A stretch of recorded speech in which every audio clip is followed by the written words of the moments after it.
பெரும் கோவில் ஊன் உடம்பு ஆலயம் வள்ளல் பிரானாருக்கு வாய் கோபுர வாசல் தெள்ளத் தெளிந்தார்க்கு ஜீவனே சிவலிங்கம் கள்ள புலன் ஐந்தும் காளாம் மணி விளக்கு பிரிச்சு படிச்சு பாருங்க, நிலம் நகர்ந்துரும்.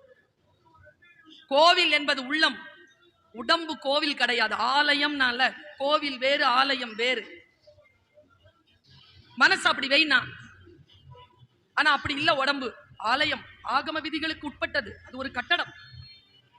அந்த கட்டடத்திற்கு என்று ஒரு முறைமை உண்டு. அந்த முறைமையால் அந்த கட்டடம் மிகச் சிறப்பாக இருக்க வேண்டும் என்றால் வாய் தான் கோபுர வாசல். வாய் என்பது 9 வாய். 9 வாயையும் நீ சரியா வச்சுக்கிட்டனா அந்த கோபுரம் மிகச் சிறப்பாக இருக்கும். அந்த கோவில் ஒருபோதும் சாயாது, அந்த ஆலயம் ஒருபோதும் சாயாது என்று சொல்லுகிறான் திருமூலர். நான் இப்படித்தான் வார்த்தைகளை எடுக்கிறேன். அப்படி வார்த்தைகளை எடுக்கின்ற பொழுது நான் வானத்திலிருந்து இறங்கி வருகின்ற அந்த நீர்த்துளி எனக்குள் முத்துக்களை அள்ளித் தருகிறது. நான் ஒரு 2-3 கருத்துக்களை சொல்லுகிறேன். உங்களுக்கும் சில நேரங்களில் அந்த தகித்திருக்கக்கூடிய சிப்பிகளாக நீங்கள் இருந்தீர்களேயானால் உங்களுக்கும் இதோ முத்துக்கள் கிடைப்பதற்கு வாய்ப்பு உண்டு. படிக்க படிக்கத்தான் விவரம் புரியுதுங்க. யார் என்னன்னு புரியுது. கோவத்துல பேசிட்டேன், மனசுல வச்சுக்காதீங்க. என் மனசுல ஒன்றும் இல்லை. மனசுல இருந்தாதான் என் கோவத்துல வெளியில எத்தனையோ நாளாக படிக்கிறேன். இந்த சபையில் தான் பேசப்பட்டது. ஒரு காலகட்டத்தில் நாம் படிக்கின்ற வார்த்தை வயது ஆக ஆக அனுபவம் கூட கூட வார்த்தைகளுக்கான விளக்கம் மாறுகிறது. டெபினிஷன் மாறுதுங்க. 20 வயசுல சரின்னு பட்டது 40 வயசுல தப்புன்னு படுது. 40 வயசுல சரின்னு பட்டது 60 வயசுல தப்புன்னு படுது. சில நேரங்களில் 20 வயசு தப்புன்னு பட்டது 40 வயசுல சரின்னு படுது. டெபினிஷன் மாறுதுல்ல.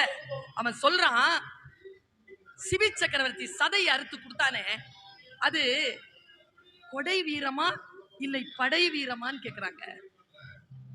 கொடை ஒரு பொருளை எடுத்து தருவதற்கு வீரம் இருக்கணுங்க. வீரம் இல்லைன்னா பாக்கெட்ல இந்த காசை எடுத்து அடுத்தவங்களுக்கு கொடுக்க முடியாது. தமிழர் ஒருத்தர் ஆஸ்திரேலியாவில் ஒருத்தர் கார் ஜீப் ஓட்டிட்டு போயிருக்கான். 5 மணி ஆச்சு, ஜீப்பை நிறுத்தியிருக்கான். இல்லை எனக்கு அவசரமா இருக்கு, நீங்க என்னை விட்டுட்டு போனா நான் செத்துருவேன்.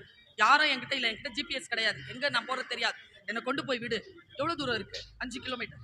சரி உட்காருங்க.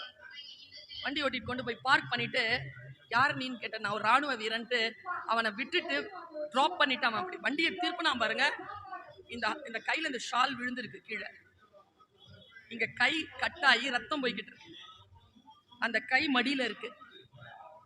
ஓட்டிட்டு வந்தவன் ராணுவ வீரன் ஆஸ்பத்திரிக்கு போகும்போது நின்று அவனை போய் டிராப் பண்ணிட்டு போயிருக்கான். அவன் வீரன். யார் வீரர்கள்?